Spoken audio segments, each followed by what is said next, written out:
Hello, I'm Suzanne Byram with Strawberry Moon Catering. We're at Lynchburg, Tennessee for 2022 barbecue. And tonight we're having lemon rosemary chicken, fried catfish, moon beans, mashed potatoes, squash casserole, coleslaw, and assorted dessert bars. How many people do you expect? We're expecting 600 people tonight. Is that all? That's it. Just a handful. You gonna put them all in this little bitty space in here? Yes, we're gonna get close. Thank you, ma'am. But I don't want to do that anymore. I've been there and done that too many times. There's plenty of generic. But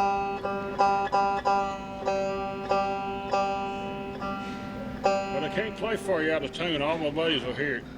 I'll catch a rough time about that. Well, you look like you can stand a little.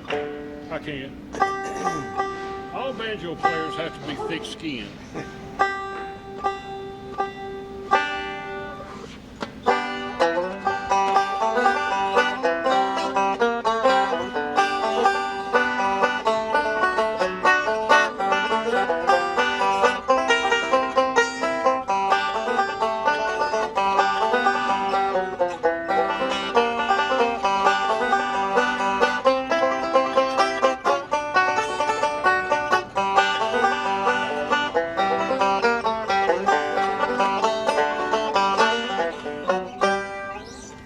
Give us your name and give us your permission. You have my permission to record me, and that was just a generic banjo run, not attributed to anybody but me. And I'm Jeff Cates from Fayetteville, Tennessee, and I'm part of 90 Proof Bluegrass, which is kind of the bluegrass band on call for Jack Daniels. Tell us a little bit more about it. Well, we play a whole lot of events up here on the hill to a lot of different people. We've probably played for people from just about every country in the world, and of course a whole lot of them from the southeast. But this place is fantastic, and this week is fantastic. It's just not a nicer place. There's not a nicer facility.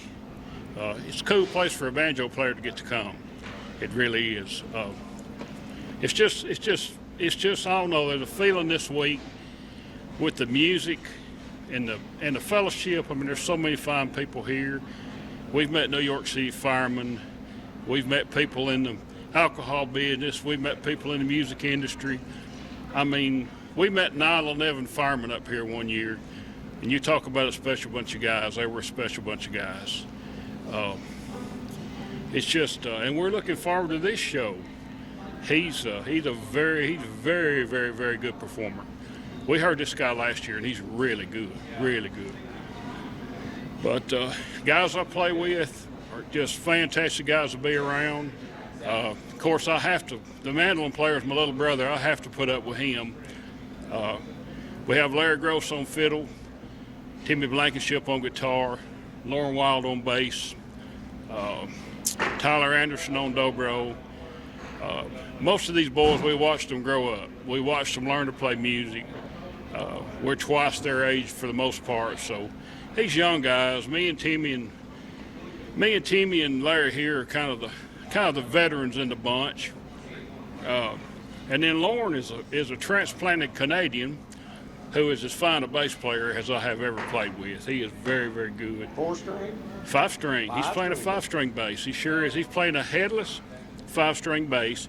And we're always picking on him about tuning it. He says, well, it never needs tuning. Now, what drove you to banjo? Deliverance. I heard dueling banjos as a kid.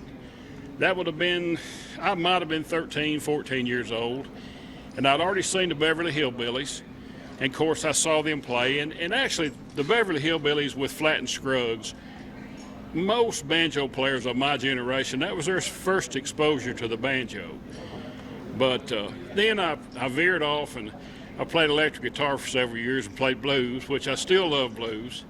But my youngest brother got me into bluegrass about 30 years ago, and I've played ever since and played banjo. You travel? Some, yeah. We travel pretty much within a 150 mile radius or so. We play Nashville, Franklin area some, but a lot of events here local for Jack mainly. They keep you busy. Oh yeah. Pretty much, I sure do. Yeah, a combination of Jack playing some parties, you know, playing some private events. Of course, we get called on to play a few festivals, but they're all pretty local. They're all around here. We're really busy this weekend. I think we've got 4 gigs this weekend for Jack. Wow. So we're pretty busy this weekend.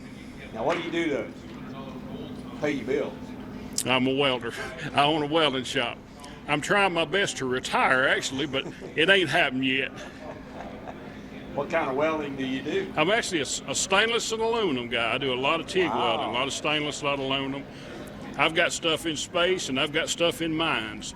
So it's pretty much from underground to space. I've been lucky over the years. I've gotten to weld some really interesting stuff, and a lot of military stuff. I've done tons of military parts. And as far as working at the ink pen factory in Shelbyville, Tennessee, I've done a lot of welding for National Pen.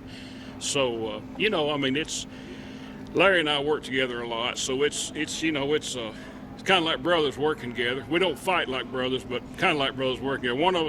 One of us thinks something, the other one already knows it.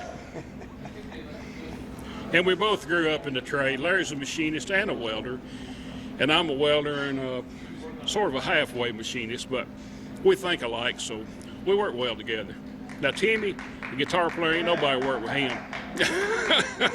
He has to work with his brother. Oh, okay. All right. But our bass player's retired. My youngest brother's a contractor. He's the mandolin player. Tyler Anderson, the dobro player, is a cattle farmer from Manchester, Tennessee. And then Timmy Feed this mash to his cows? No, they don't feed. I don't think they feed mash at all, do they? And then Timmy, the guitar player and singer, finishes Jack Daniels barrels for Kevin Sanders. That's what he does for a living. So He'd be in business for a long time. well, I hope so. I hope so. Kevin wanted to know when I came through Lynchburg. He was sitting out on the porch and he said, "Have y'all found a guitar player yet?" And I said, "No, we're still looking, and for a banjo player too." And that's his favorite joke. Kevin's a fine fellow. We play a lot of stuff for Kevin. Like I said, you know, a lot of stuff up here. But it's fun to play the banjo. The banjo's a happy instrument. It makes people smile. It does. And that's what I like. I enjoy that. Now, of the 3 builds, which do you prefer? Of the 3 Monroes, The 3 builds. One is a Monell. That looks to be a Monell ring, and a brass ring, and an open back. no, this is a tone ring banjo, and this one actually is a conversion from a tenor, which would be a 4-string. Yeah. This neck was built by Frank Neat in Cave Springs, Kentucky, and he built it for this pot, which is what you call this heavy round part here. But this one started out as a raised head, which is an arch top. Arch tops have a very thin sound, which is what Ralph Stanley played. Ralph played an arch top, but Ralph got a real thin, high indie sound. These are a little deeper. They got more growl. You'd have to play these way back next to the bridge to get that tinny sound, which most of us don't do. But of course, we all want to be Earl Scruggs. Well, there wasn't but one Earl Scruggs, and there never will be another. J.D. Crowe was mighty close. J.D., of course, Earl and J.D. they've both passed on. Bill Emerson was a fine banjo. He inspired us all. I was inspired by a guy that actually lived over a place called Bunker Hill, Tennessee. His name's James McKinney. And I took a few lessons from James, and he really broadened my knowledge, but he opened up my mind to new things. He said, "Jeff, if it works and you can make it fit, you can do it." And it really helped to be around him and be associated, because he's a world-class banjo player. But I like a flathead, and I play most of the time a mahogany banjo. I'm actually looking into a curly maple, which is a little different sound.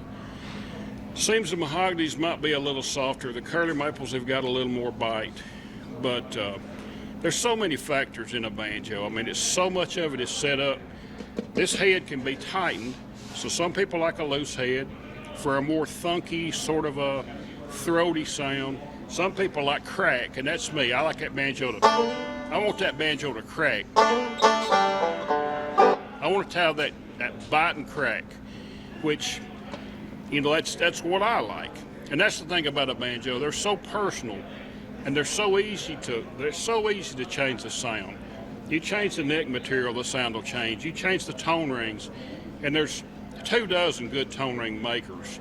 Myself, I favor a Huber ring made in Hendersonville, Tennessee, and Steve is a friend, Steve Huber, and I actually have a banjo that Steve built. And I wish I had it with me tonight, but I don't. I've just got my Gibson tonight. But this banjo seems on stage to mic a little better. It's got plenty of volume, and it'll give you what you ask for.